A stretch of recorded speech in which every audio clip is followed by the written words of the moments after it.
हो आप सब लोग घर पर स्वस्थ होंगे और मस्त होंगे।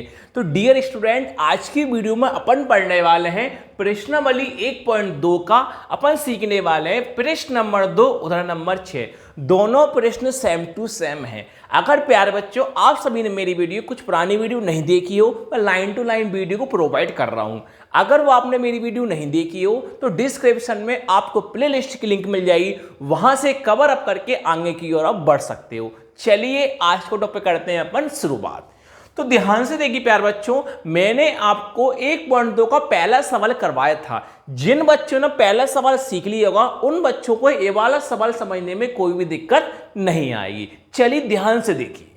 तो प्यारे बच्चों, प्रश्न तो आपसे ये बोला गया है कि सिद्ध कीजिए, आपको ये सिद्ध करना है कि 3 + 2 √5 एक अपरिमेय संख्या है। तो मैंने आपको प्रश्न पहले में भी समझाया था, अपरिमेय संख्या क्या होती है जो रूट से बाहर नहीं निकलती।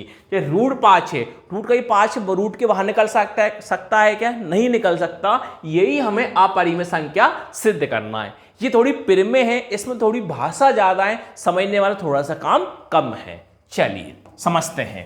लिखोगे प्यारे बच्चों, माना कि आप कौन लिखोगे? माना कि, अरे मेरे लाल बोर्ड पे देख ले, लड़कियों बाजी में कुछ नहीं रखा। मेरे लाल मेरे लाल मेरे लाली, देखिए लिखा मैंने। इसके विपरीत मान लेते हैं कि, भाई साहब विपरीत मतलब क्या होता है? उल्टा। मेरे बहन भाई सब, इसके विपरीत मान लेते हैं कि 3 + 2 √5 एक परिमेय संख्या है। क्या माना भैया अपन ने? हमने कल्पना करी कि 3 + 2 √5 क्या है? परिमेय संख्या है। अब लिखा भैया हमने, अब लगाया भैया हमने कॉमा। तो भाई साहब हमें क्या करना है? अपरिमेय संख्या सिद्ध करना है। तो 3 + 2 √5 को हम P/Q के रूप में हम ले जाना होगा। तो लिखा हमने 3 + 2 √5 बराबर P/Q के रूप में। हम P/Q के रूप में ले जाएंगे जब भी हमारी परिमेय ये सिद्ध होगी। तो P/Q का मतलब होता है, P और Q पूर्णांक कोई भी हम संख्या ले सकते हैं। तो लिखेंगे हम, जहां P और Q पूर्णांक है, जहां P और Q पूर्णांक है और Q = 0 नहीं है। मतलब कहने का मतलब यह है, हंस का मान कुछ भी आ सकता है, हर का मान कभी अपन 0 नहीं मानते अपन। ये मैंने आपको 1.2 को प्रश्नावली के पहले सवाल में समझाई थी, 0 अपन क्यों नहीं मानते। लिखा आपने तब। अब क्या करना, ध्यान से देखिए। हमें प्यारे बच्चों ये काम करना है, हमें रूट में P/Q के रूप में लाना है। अब रूट में P/Q के रूप में कैसा आएगा, ध्यान से देखिए। लिखा आपने 2 √5 बराबर कौन लिखा? P/Q लिखा। अब आप देख सकते हो 3 किस में है? प्लस में। तो भाई साहब मेरे लाल मेरे लाली मेरे रानी मेरे राजा, तू जो भी है बस बोर्ड पर देख के रहे। 3 क्या है? प्लस में है। तो लाल 3 वाला प्लस वाला कहां पहुंच जाएगा? माइनस में। अब मेरे गुलाबी ये बटे में है, ये बटे में है क्या? नहीं। तो भाई साहब सबको मालिक कितना होता है? 1। तो आपको इसके बटे में कौन ले जाना हुआ? 1। अगर बीच में प्लस या माइनस होता है तो हमें इंटू कितनी बार करना होता है? 3 बार। तो सबसे पहले 2 √5 आप सेम टू सेम लिखिए, 2 √5 सेम टू सेम लिखिए बराबर। हमें इंटू करना होता है 3 बार। कैसे? पहले नीचे का इंटू हम करते हैं नीचे। Q × A कितना होता है? Q। भाई साहब अंधा आदमी रहेगा ना, वो सुन के तक बोल देता है कि Q × A कितना होता है? Q। अब ऊपर का इंटू करेंगे नीचे। P × A कितना होता है? P। माइनस का कौन है? माइनस। अब नीचे का इंटू होगा ऊपर। Q × 3 कितना होता है? 3Q होगा। हमें रूट में छोड़ना है तो √5 देख के लिखा बराबर P - 3Q बटे में कौन है? Q। अब 2 यहां किस में? गुणा में है। तो गुणा वाला नीचे कहां पहुंचता है? बटे में, यानी भाग में। अगर इनके बीच में किसी का चिन्ह किसका मानते हैं? बीच में इनटू का मानते हैं। लिखा √5 बराबर P - 3Q। 2 × Q कितना होता है? 2Q होता है। अब हमें सिंपल कुछ नहीं करना, बस कि P और Q हमने पूर्णांक माना था वो देख के अब लिख दो आप कि P और Q क्या है? पूर्णांक है। क्यों? क्यों P में और P में Q के बटे में आंसर आ चुका। P और Q क्या प्यारे बच्चों अपने पास पूर्णांक है। अब लिखोगे कि P - 3Q, P - 3Q 2Q एक परिमेय संख्या है, एक परिमेय संख्या है। अब आगे देखिए, ये देखिए √5 भी एक क्या, हमने इसका आंसर लिखा, इसका भी लिखना पड़ेगा। √5 लिखेंगे, √5 भी एक परिमेय संख्या है।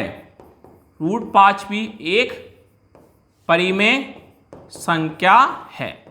अब लिखेंगे भाई हम, अतः यह निष्कर्ष निकलता है कि अतः यह निष्कर्ष निकलता है कि अतः यह निष्कर्ष निकलता है कि 3 + 2√5 3 + 2√5 एक अपरिमेय संख्या है। कौन सी संख्या भैया हमारे पास? अपरिमेय संख्या है। तो प्यारे बच्चों, इतनी सी परिमेय हमारे पास, परिमेय क्या हो गई हमारे पास? सिद्ध हो गई। अब जो मैंने आपको अभी सवाल करवाया, सेम टू सेम इसी प्रकार का उदाहरण नंबर कौन सा? 6। देखिए आप, देखिए मैं आपको यही करवाऊंगा। उदाहरण नंबर कौन सा? 6। देखिए, ज्यादा दिमाग लगाना, थोड़ा सा दिमाग लगाना है बस। प्रश्न क्या देखिए, ध्यान से देखिए। कौन है 5 माइनस कौन है? √3 है। कौन है 5 माइनस का? √3 है। देखिए कैसे करोगे आप, कौन लिखोगे यहां पर? इसके विपरीत मान लेते हैं कि 5 माइनस √3 एक परिमेय संख्या है। 5 माइनस √3 p/q, जहां p और q पूर्णांक है और q बराबर 0 नहीं होना चाहिए। अब ध्यान से कैसे करोगे? 5 का आपने कौन लिखा? 5। अब देखिए ये माइनस का है तो वहां प्लस का होगा। अब देखिए कैसे करोगे? 5 का 5 लिखा, p/q, अगर हम किसी का चिन्ह किसका मानते? प्लस का, तो p/q प्लस का है, प्लस प्लस साइड किस में आएगा? माइनस में आ जाएगा। बराबर का बराबर, √3 किस में है? माइनस में, तो माइनस प्लस साइड किस में जाएगा? प्लस में जाएगा। ये संख्या बटे में है, ये बटे में है क्या? नहीं है। तो मेरे लाल, मेरे गुलाबी, तो बटे में कौन मानना पड़ेगा आपको? 1। अब इंटू कितनी बार होगा? 3 बार। कैसे? ध्यान से देखिए, पहले इसको हटाते हैं भाई साहब। देखिए बगल में था हमारे पास √3 था, यहां पर देख के लिखेंगे। अब देखिए पहले नीचे का इंटू नीचे होगा, 1 इंटू क्यू कितना होता है भाई साहब? क्यू होता है। अब ऊपर का इंटू नीचे होगा, 5 इंटू क्यू कितना होता है? 5q होगा। अब माइनस का माइनस, अब नीचे का इंटू ऊपर होगा, 1 इंटू पी कितना होता है? p होता है। देखिए आपका p/q में आंसर आ गया, ऊपर p और नीचे q। तो रूट में अपना आंसर आ गया √3 में। यहां करके √3 आगे लिख दोगे, ये संख्या का लिख दोगे पीछे। 5q माइनस का p/, में कौन आ गया? q आ गया। अब लिखोगे p/q में आंसर आ गया, लिख दोगे p और q पूर्णांक है। फिर यहां पर लिखोगे, अब p और q पूर्णांक, पहला आंसर कौन आया? 5q माइनस p/q एक परिमेय संख्या है। फिर √3 लिखे तो लिखा √3 भी एक परिमेय संख्या है। फिर लिखोगे लास्ट में, अतः यह निष्कर्ष निकलता है कि प्रश्न क्या था? 5 माइनस √3 एक अपरिमेय संख्या है। इस प्रकार प्यारे बच्चों दोनों प्रश्न कराएं। वीडियो में डाउट हो, लाइक शेयर सब्सक्राइब करना ना भूलें। Thank you.